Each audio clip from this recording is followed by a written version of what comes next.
véritable marée humaine ici au stade de l'amitié Fort Abbas de Bassar.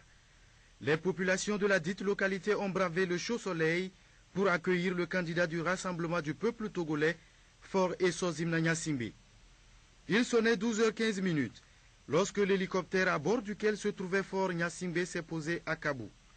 Après le cérémonial d'accueil exécuté par les autorités traditionnelles de Bassar, le candidat Fort Gnassingbé, très ovationné, va prendre son bain de foule. L'homme de la situation, candidat de la jeunesse, il va nous sauver. Oh, adieu la galère, adieu la misère. Oh. Une minute de silence en mémoire de tous ceux qui sont morts au sein du RPT. Exécution de l'hymne du parti. Voilà ce qui concerne le protocole de bienvenue et place au discours.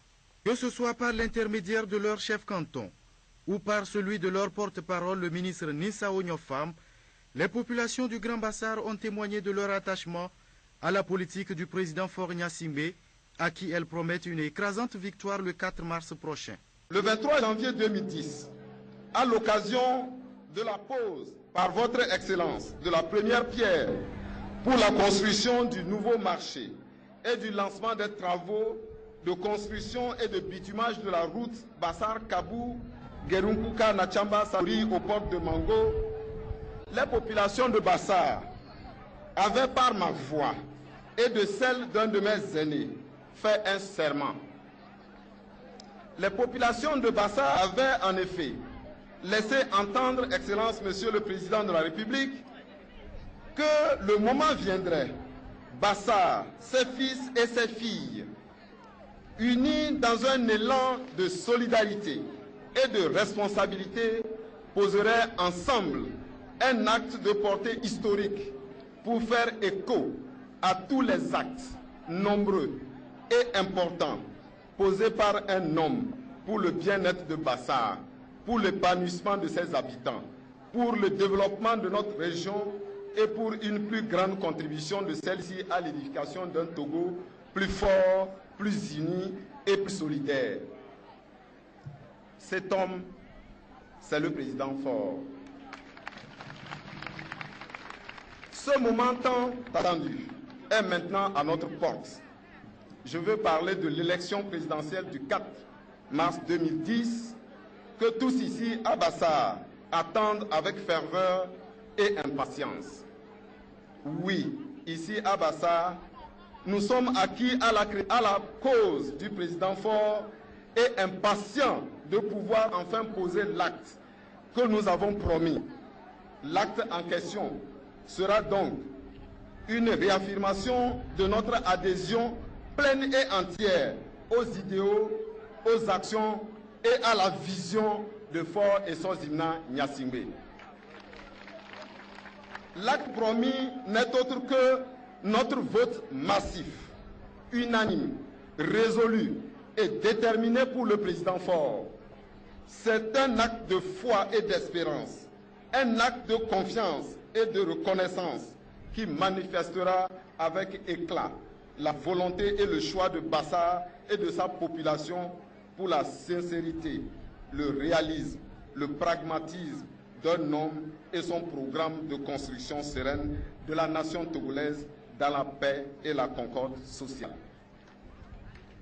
Pour ces populations de Bassar et de ses environs, le candidat Fort Gnassingbé est porteur d'un message, celui de la paix, la réconciliation, gage du développement du Togo.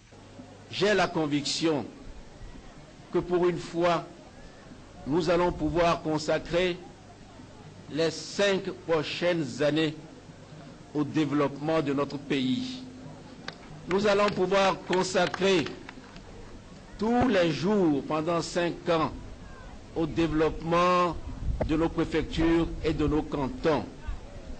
Par le passé, c'est vrai, nous avions peut-être la stabilité politique, mais les sanctions étaient sur nos têtes. Après, quand nous avons pris des mesures d'apaisement, organisé le dialogue,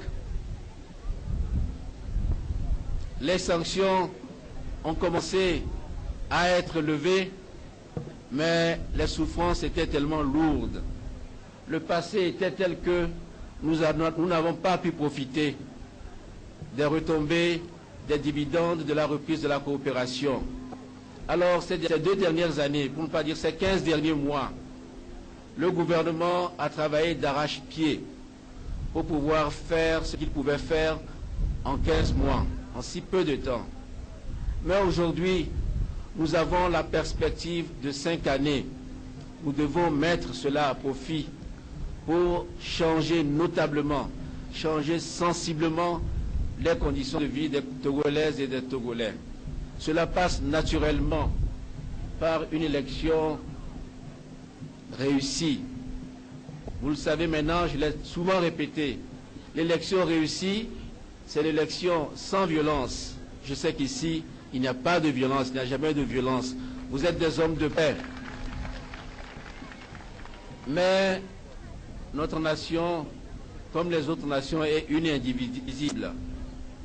Il ne doit y avoir de violence nulle part. Et nous travaillons, nous prions le Seigneur pour qu'il en soit ainsi. Deuxièmement, l'élection doit être transparente et crédible. Et le peuple doit sortir massivement pour voter.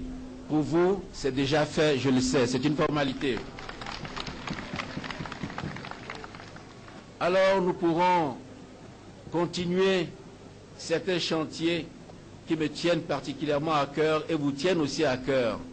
Dans le domaine des grands travaux, nous avons la route Bassar-Kabou, Virenkuka-Kachamba-Sadori qui vient de démarrer. Il faut qu'elle aille jusqu'au bout et elle ira jusqu'au bout.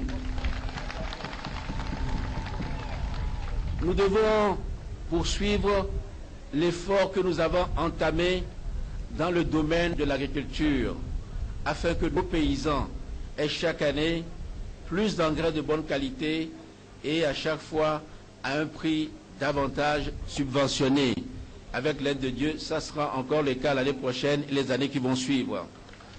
Nous devons continuer également à aménager nos pistes rurales. Je l'ai dit à Tapamé beaucoup trop souvent, j'entends quand je viens vers vous, les populations dire combien elles souffrent pour parcourir les distances, parfois au sein d'un même canton. Combien on dit qu'un village est totalement isolé, ou bien notre canton, pendant la saison des pluies, est totalement inaccessible. Nous ne voulons plus, je ne veux plus voir cela dans nos préfectures, et nous pouvons le changer si nous voulons. Nous devons également équiper nos préfectures. Nos localités ne doivent pas être des préfectures seulement sur le papier. Elles doivent être dotées d'infrastructures pour pouvoir valoriser totalement leur potentiel. Et comme je sais qu'à Bassar, vous êtes travailleurs, vous êtes courageux, je suis convaincu, pour ne pas dire certain, qu'en construisant une belle préfecture, qu'en mettant en place les infrastructures sanitaires, socio-économiques, comme on a démarré avec cela, Bassar rayonnera. Mais cet effort, s'il revient d'abord et avant tout au gouvernement, il doit être complété par les autorités locales. C'est pour cela que j'entends le plus rapidement possible développer ou mettre en œuvre la politique de décentralisation. Tout ne peut pas être fait à partir de Lomé. Si tout est fait à partir de Lomé, ce ne sera pas toujours bien fait. Il faut que vous ayez des représentants locaux élus au cours d'élections municipales et locales, transparentes, respectant toutes les règles démocratiques, que l'État transfère les compétences et octroie des ressources à ces autorités pour qu'elles puissent mieux prendre en compte vos besoins, vos souhaits. Cela est possible, ça s'est fait ailleurs, nous le réaliserons au Togo. Nous devons permettre au candidat du Rassemblement du peuple togolais Faure Gnassingbé, le pays Bassar a sorti au cours de ce meeting tout ce dont il a de plus cher, sa richesse culturelle. Musique du terroir pour témoigner au président Faure Gnassingbé l'adhésion à sa politique et le choix pour sa victoire le 4 mars prochain.